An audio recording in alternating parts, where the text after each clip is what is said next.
I would like to show you how to replace a Marvin Retractable screen. This is a Generation 2 screen. We're going to replace it with the Generation 3 screen. A few of the differences between the two screens is, one, the pull bar, and we call this the pull bar. The pull bar has been reinforced with the little latch or finger pull mechanism, which I'll show you later in the video. We've eliminated the magnets. These, when you would close them, used magnets. And sometimes when you would try to pull it, one edge would come out and the screen mesh would come out. So we've eliminated the magnets and we've now used a mechanical release. So by simply pressing on it towards the outside like that, the screen will retract. We've also improved the head and sill tracks, or some people call them hardware covers. We've made this a little taller now, so it holds more of that screen mesh in there.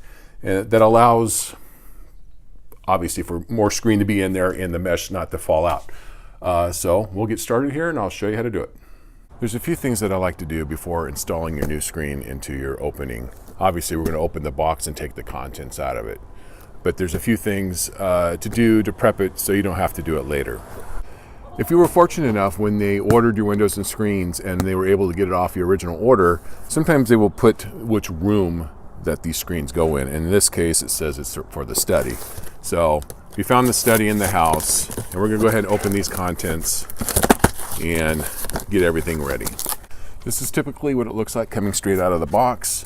Set of installation instructions, some cardboard that goes in between the screen for painting and staining so you don't get any paint on your screen mesh, all the covers and components.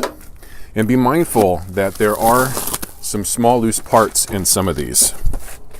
Okay, on this particular case, since we're dealing with push-out casements, we have these lock insert kits that come with the windows. Please do not throw these away.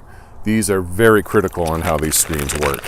It comes with a top and bottom insert, and if your window did not come with retractable screens, it also comes with a template where you can put it in the corner and drill your hole, 1-inch spade bit. You can fit it up in the upper corner, lower corner, drill your hole to make room for these.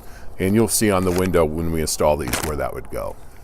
So obviously, if you're watching this video, you're like me and you don't want to read installation instructions. But they do come with a set with full pictures. There are a few areas here where you'll see, here, if you see a picture of this, that means there's actually a video somewhere in Marvin's video bank where you can actually go to that step.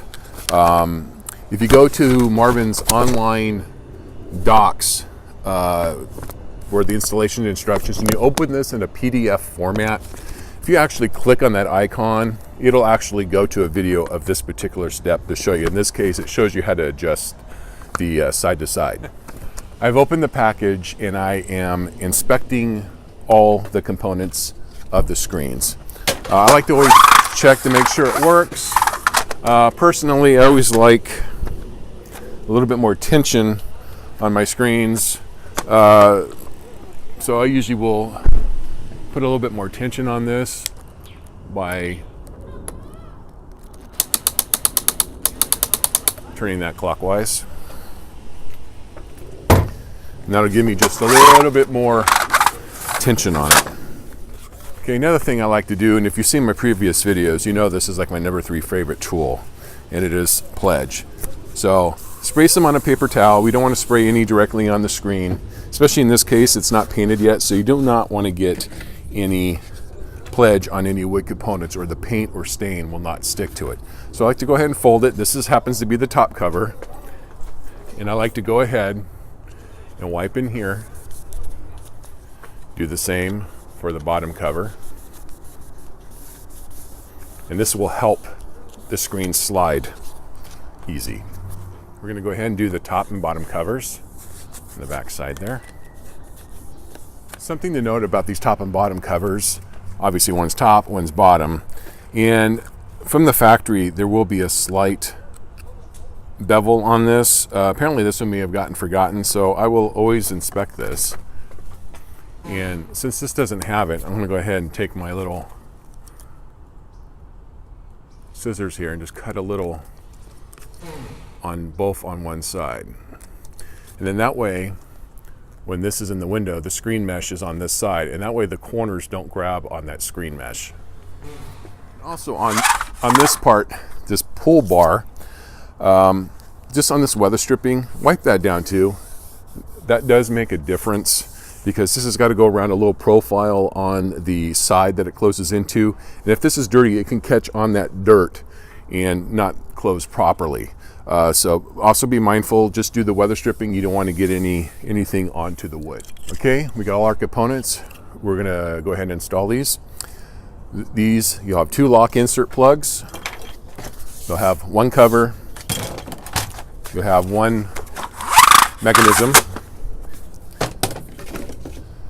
Top track, bottom track, and the top and bottom cover. Okay, first we're going to go ahead and take a utility knife, since this window is painted, and we're going to score these paint lines.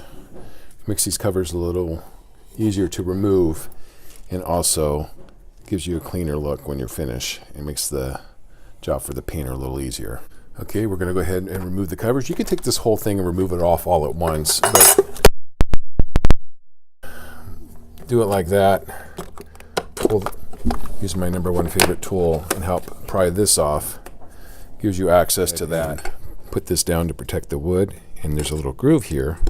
You can take and you can move this cover up and just remove it.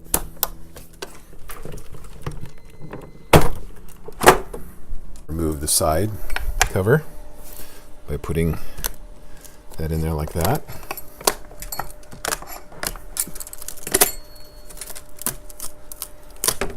Now we're going to remove the whole mechanism. I usually like to take and pull this towards me like this and back a little bit, and that usually creates a gap here that I can easily fit my putty knife in there and remove the whole. I'm going to take a blower or some compressed air, and I'm going to remove all this dirt and blow it outside.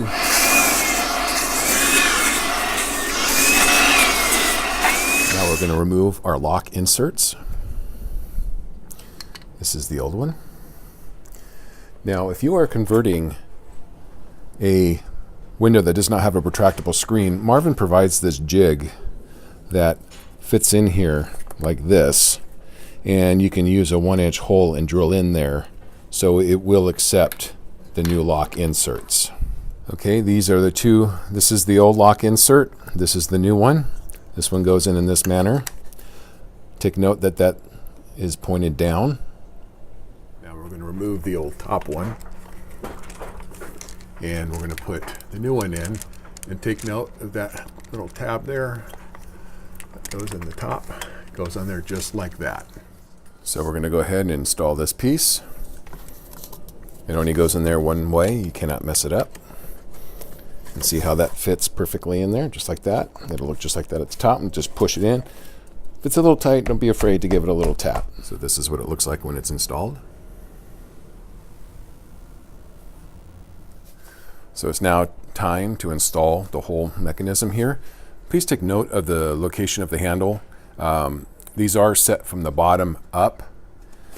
So if you accidentally put this upside down on the different handing, you're going to have one handle that's up here and one down here. So just make sure that the orientation of the handle is correct. So you will note there's a connecting barb here. We use a kerf and barb system, meaning there's a kerf cut inside the window, and this kerf is going to fit inside of there. So we're going to fit it. There's 2 kerfs here. It's going to fit to the innermost, to the inside kerf.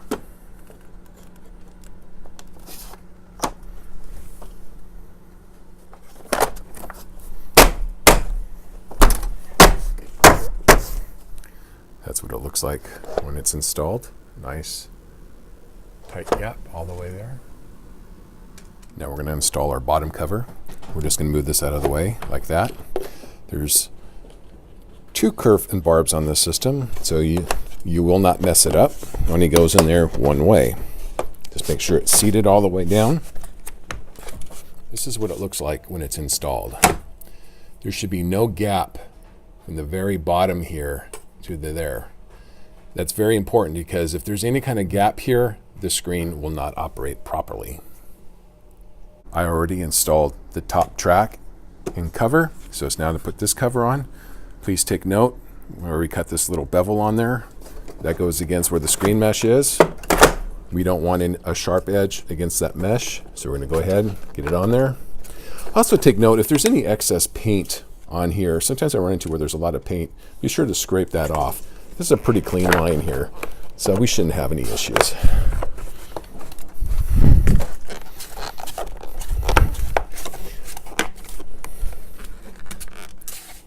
This is what it looks like when it's installed. Please take note that there is no excessive gap along the bottom. Also note that this little flap is on this side. You do not want this tucked behind that, or it will not operate properly. Okay, now it's time to try the screen. So hopefully with just one finger, you should be able just to go just like that. It engages, and then when you want it to retract, push to the exterior like that, and hold it, and it retracts. This works fantastic. There's also another adjustment I'm going to show you. There's another adjustment. When you retract the screen, if there's an excessive gap here, you could adjust this gap right here to bring it tighter by using an Allen wrench here. And this piece here moves side to side, and you can actually move this pull bar tighter to close this gap up here. I'm not sure if I showed you earlier, but these come with some cardboard pieces. This is not trash. This is going to help your painter or stainer to prevent him from getting any paint or stain on the screen mesh. So simply, these are already pre-cut. You put it behind the pull bar like that, and then you can move your hardware cover back like that, and then this will tuck in there like that, and then this piece goes on in the same manner behind it. So now your painter could go ahead and paint this, paint everything, and not get any paint on the screen mesh. Note, don't leave this in for an excessive amount of time. I have seen where these would be left in, say, for weeks or months at a time, and it'll give a memory effect to this little flap right here, and it takes quite a while for it to go back to its normal position, and some people don't like that. Just something to be mindful of. And this is what it looks like with the cardboard in there for painting. Now, you may ask, can you remove this for painting? Yes. If you take this bottom cover off, top and bottom, this bar will flip around and it'll expose two little screws right there. There's one there and one there, and that will allow you to remove this for painting. I hope this video helped you out. Be prepared to get a little dusty and dirty, as Marvin, when they send these, they package them very well, along wrapped with some wood and stuff, and you get a lot of sawdust on you, so be prepared for that. But this is how it is. Works great. We just converted a Generation 2 Marvin Retractable screen. It could be a Generation 1 too, and it goes on in the same manner, into a Generation 3, and it works fantastic. Thanks for watching.